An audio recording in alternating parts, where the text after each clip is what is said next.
السلام علیکم ناظرین، آپ کا ہوسٹ آپ کا دوست احسان آرزو لیٹ سی پاکستان میں آپ کو خوش آمدید کہتا ہوں۔ امید کرتا ہوں کہ آپ خیر سے ہوں گے۔ ولاگ میں بڑھنے سے پہلے آپ سے درخواست ہے کہ اگر آپ میرے چینل پہ نئے ہیں تو میرے چینل کو سبسکرائب کریں، اگر ولاگ پسند آئے تو لائک کریں۔ جی ہاں جناب، آج ہم بات کرتے ہیں جو موجودہ صورتحال ہے، جو آڈیو لیکس اور ویڈیو لیکس کا زمانہ چل رہا ہے، اور جس میں موجودہ حکومت نے دو معزز جج صاحبان کو جو ہے نا اس کا شاخسانہ بنایا ہے، اور جو الزامات دھرے گئے تھے جسٹس باقر علی نجوی پہ، ان کا کل فیملی کی طرف سے ان کی تردید آئی ہے، اور جو باتیں سامنے آئی ہیں وہ بڑی اچنبھے کی ہیں، اور کس ڈٹائی کے ساتھ اور کس یعنی تواتر کے ساتھ یہ ایک معزز جج کے اوپر کیچڑ اچھالی گئی ہے، اور کس طرح کٹ پیسٹ کر کے باتوں کو جوڑ کے اور یہ ان کے اوپر بہت بڑا الزام لگایا گیا ہے۔ اور دیکھیں کہ مہینے سے زیادہ عرصہ گزر چکا ہے، دو صوبائی اسمبلیوں کے جو ہے نا 90 دن میں انتخابات ہونے ہیں، اور کیس معزز عدالت سپریم کورٹ آف پاکستان میں ہے، اور جس طرح حکومتی وکیلوں نے بینچ کے اوپر اعتراضات اٹھائے ہیں، اب پیر کے دن جو سماعت ہوگی یا جو منگل کے دن سماعت ہوگی کافی چیزیں واضح ہو جائیں گی، لیکن اس کا جو ہے نا معزز عدالت کو برملا صحیح نوٹس لینا ہوگا، اور اس کو جو ہے نا پائے تکمیل تک پہنچانا ہوگا۔ یہ جو روز آڈیو لیکس اور ویڈیو لیکس کا معاملہ چل رہا ہے، جس پہ پوری قوم کو اور عوام کو اضطراب کا شکار کیا ہوا ہے، اور دوسرا میرے خیال میں جو دیکھیں 2017 میں جب یہ جنرل باجوہ آیا تھا 2016 کے آخر میں، 2017 میں جب وہ انہوں نے آرمی چیف کی حیثیت سے حلف لیا تھا، اور جو ہے نا انہوں نے پالیسیاں بنائی تھی، اس کے بعد نون لیگ کے خلاف جو ہے نا آہستہ آہستہ ماحول بننا شروع ہو گیا تھا، اور نواز شریف کو اقتدار سے ہاتھ دھونے پڑے تھے۔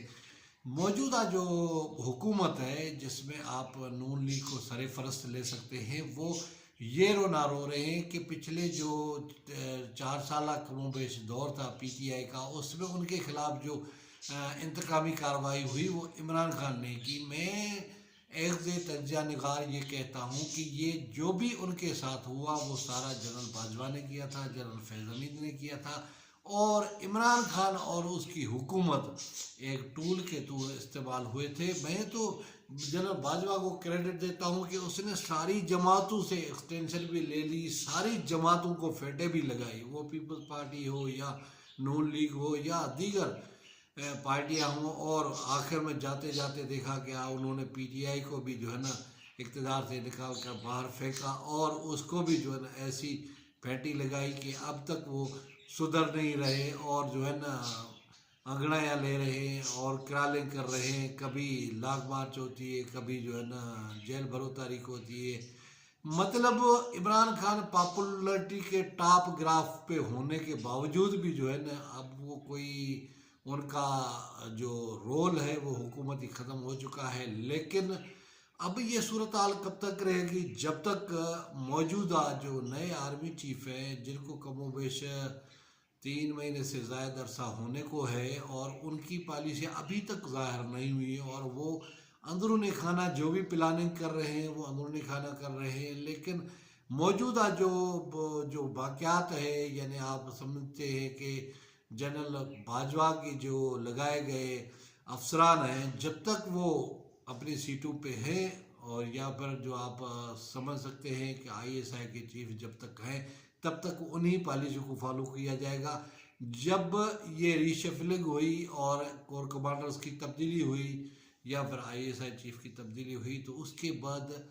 آپ کو حالات میں بھی بدلاؤ نظر آئے گا، لیکن اب جب اسٹیبلشمنٹ سیاستدانوں کو کھلا میدان چھوڑ چکی ہے، ان کو کھلا میدان دے چکی ہے، لیکن ان میں سمجھ کی کوئی بات نہیں ہے، ان میں کوئی عقل نہیں ہے، کوئی ان میں فہم فراست نہیں ہے، بجائے ایک دوسرے سے مذاکرات کرنے کے لیے بات کرنے سے وہ ایک دوسرے کے خلاف انتقامی کارروائیاں کر رہے ہیں، اور ایک دوسرے کے اوپر کیچڑ اچھال رہے ہیں۔ آپ یہ جو سینیٹ اور قومی اسمبلی کے تواتر کے ساتھ چلتے ہوئے اجلاس دیکھ رہے ہیں، اور ان میں خواجہ آصف سے لے کے شیریں رحمان اور مختلف حکومتی یا پھر اپوزیشن کی جو نام نہاد پوزیشن ہے ان کے جو لوگ تقریر کر رہے ہیں ان کا کیا فائدہ ہے؟ قوم کا پیسہ بھی ضائع ہو رہا ہے، وقت بھی ضائع ہو رہا ہے، اور ان کا کوئی فائدہ نہیں، ایک دوسرے کے اوپر کیچڑ اچھالنے کے علاوہ کوئی فائدہ نہیں ہے۔ لہٰذا ضرورت اس عمر کی ہے کہ سیاسی قوتوں کو اکٹھے بیٹھ کر اور ان معاملات کا کوئی حل نکالنا چاہیے، اور اگر یہ ایسا کرنے میں ناکام ہو گئے اور انہوں نے اگر یہ ایک دوسرے کے خلاف جو انتقامی کارروائیاں ختم نہیں کی تو پھر کوئی بعید نہیں کہ مارچ کے اینڈ اور اپریل کے شروع میں ان سب کے ہاتھوں سے گیم نکل جائے، اور جس طرح مشاہد حسین سید نے کہا تھا کہ اگر آپ نے غلطیاں نہیں سدھاری تو پھر کوئی جنرل آئندہ خان آ جائے گا، اور حالات اسی طرف جا رہے ہیں۔ قوم اس وقت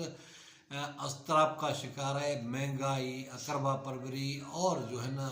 خلفشار کا شکار ہے۔ قوم کو سہارے کی ضرورت ہے۔ قوم سیاستدانوں کی یہ جو ہے نا باندروں کی طرح جو لڑائی ہے اسے تنگ آ چکی ہے۔ قوم کو نجات دہندہ چاہیے، قوم کو جو ہے نا ان کے جو مسائل ہیں، جو مصائب ہیں، جو مہنگائی کا طوفان ہے، ان کے اوپر کوئی جو ہے نا مرہم رکھے۔ اور میرے خیال میں یہ جو کچھ ہو رہا ہے کہ آئی ایم ایف سے ڈیل کے لیے سارا انتظار کیا جا رہا ہے، آئی ایم ایف کی ڈیل ہو جائے، اس کے بعد سعودی عرب اور یو اے کی طرف سے بیل آؤٹ پیکیج پاکستان میں آ جائے گا، اور پاکستان معاشی طور پہ جو ہے نا تھوڑا اپنے پاؤں پہ کھڑا ہونے کے قابل ہو جائے گا، جو ڈیفالٹ کا خطرہ ہے وہ ٹل جائے گا، پاکستان کے فارن ریزرو تھوڑے بڑھ جائیں گے، اور اس کے بعد آپ دیکھیں گے کہ اس ملک کے ساتھ جو خیر خواہ ہیں، ملک کے جو خیر خواہ ہیں، جو قوم کے خیر خواہ ہیں، جو عوام کے خیر خواہ ہیں، وہ اگلا اسٹیپ لیں گے، اور اگلا اسٹیپ اگر سیاستدانوں نے اپنی غلطیاں نہیں سدھاری، انہوں نے آگے چلنے کا کوئی سلیقہ نہیں سیکھا، تو پھر ان کے سب کے ہاتھوں سے گیم نکل جائے گی، کیونکہ مریم نواز کے جو جلسے ہیں ان میں جو تقریریں ہیں، یا پھر جو حکومتی وزیر اعظم سے لے کے وزراء ہیں جس طرح وہ عدلیہ معزز عدلیہ کو روند رہے ہیں، وہ ایک مذاق ہی بنتا جا رہا ہے، اور ایسی مذاق کب تک چلے گی؟ یہاں دیکھو نا، ان اپنی غلطیوں کا ملبہ دوسرے پر گرانا آسان ہوتا ہے، لیکن یہ اپنے گریبان میں نہیں جھانکتے، اپنی غلطیوں کو نہیں دیکھتے، اور آپ دیکھیں کہ 3 بار وزیر اعظم نواز شریف رہ چکا ہے، چوتھی بار مسلم لیگ کو اقتدار ملا ہے، اس کے باوجود بھی دیکھیں کہ غلطیاں کرتے جا رہے ہیں، غلطیاں کرتے جا رہے ہیں۔ صورتحال بہت خراب ہے، لوگ مہنگائی کی وجہ سے اور یعنی 2 وقت کا کھانا کھانے سے قاصر ہے، اور یہ ہمارے سیاستدان ایک دوسرے کے گریبان پکڑنے کے لیے بےتاب ہیں، اور جو ہے نا جو اصل سیاستدان ہیں، جو محب وطن ہیں، یا پھر جو ہے نا جو ملک کا درد، عوام کا درد رکھنے والے ہیں، یا جو کوئی نامش سیاستدان ہیں، وہ سارے سائیڈ ہو گئے ہیں، چھچورے، ایک دوسرے کو گالیاں دینے والے، گالم گلوچ بریگیڈ آگے ہے، اور وہ ٹی وی چینل پہ بھی، سوشل میڈیا پہ بھی تابڑ توڑ ایک دوسرے کے اوپر حملے کر رہی ہے، گالیاں دے رہی ہے، اور یہ کب تک ہوتا رہے گا؟ لہٰذا ضرورت اس عمر کی ہے کہ جو ملک اور عوام کے خیر خواہ طبقے ہیں وہ اپنا کردار ادا کریں، ان سیاستدانوں کو مل بیٹھ کر ایک مذاکراتی میز پہ لایا جائے، اور کوئی ایسا آئینی حل نکالا جائے جس سے سارے معاملات سدھر جائیں، اور یہ جو چپکلش ہے، ایک دوسرے کو گریبان پکڑنے، ایک دوسرے کو جو ہے نا نیچا دکھانے والی سیاست ہے، اس کو ختم ہونا چاہیے، اور اب بھی نہیں کریں گے تو کب کریں گے؟ باقی ایک دوسرے کے پر الزامات دھرنے والے، پی ٹی آئی والے کہہ رہے ہیں کہ نون لیگ ان کے ساتھ انتقامی کارروائی کر رہی ہے، نون لیگ والے کہہ رہے ہیں کہ ماضی کے 4 سال میں پی ٹی آئی نے ان کے ساتھ ظلم کیا، کسی نے ظلم نہیں کیا، اب جو پی ٹی آئی کے ساتھ ہو رہا ہے وہ مخافات عمل ہے، اور وہ بھی یعنی ایک ادارے کی طرف سے کیا جا رہا ہے، اور ماضی میں جو نون لیگ کے ساتھ ہوا تھا وہ بھی ایک ادارے کی طرف سے ہوا تھا، اور اب بغلے بجا کر اقتدار میں جو آئے ہیں، جب ان کو پتہ تھا کہ یہ سب کچھ صحیح نہیں ہے تو پھر وہ اقتدار میں کیوں آئے؟ اب تک جو نون لیگ کا ایک بیانیہ ہے کہ ہم نے ریاست کو بچانے کے لیے اقتدار لیا ہے، ہم نے سیاست قربان کی ہے، ہمیں تو کہیں بھی دکھائی نہیں دے رہا کہ انہوں نے ریاست کو بچایا ہو، اور انہوں نے تو جو ہے نا اپنے کیسوں کی خلاصی کی ہے، انہوں نے اپنے اوپر جو کہ لگے ہوئے الزامات تھے یا جو ان کی جائیدادیں ضبط ہو گئی تھی وہ واپس لیے، لہٰذا قوم کو زیادہ عرصے تک بے وقوف اور جو ہے نا نہیں بنایا جا سکتا. ضرورت اس صبر کی ہے کہ ان کو ہوش کے ناخن لینے چاہیے اور آگے معاملات کو بڑھانے کے لیے بات چیت کا سہارا لینا چاہیے. اور بہت عدلیہ کو بھی چاہیے کہ جو یہ آڈیو ٹیپ کا اور الزام تراشی کا سلسلہ چل نکلا ہے ایک کو بند تک یہ انجام تک پہنچائے. اور جو بھی اس کے پیچھے یعنی اگر وزیر داخلہ رانا ثناء اللہ ملوث ہے، مریم نواز ملوث ہے، یا جو بھی ملوث ہے اس کو کیسے کردار تک پہنچایا جائے. امید ہے ناظرین آپ کو میرا ولاگ پسند ہے اور کسی اور ویڈیو میں آپ سے ملاقات ہوگی. تب تک مجھے اجازت. خدا حافظ.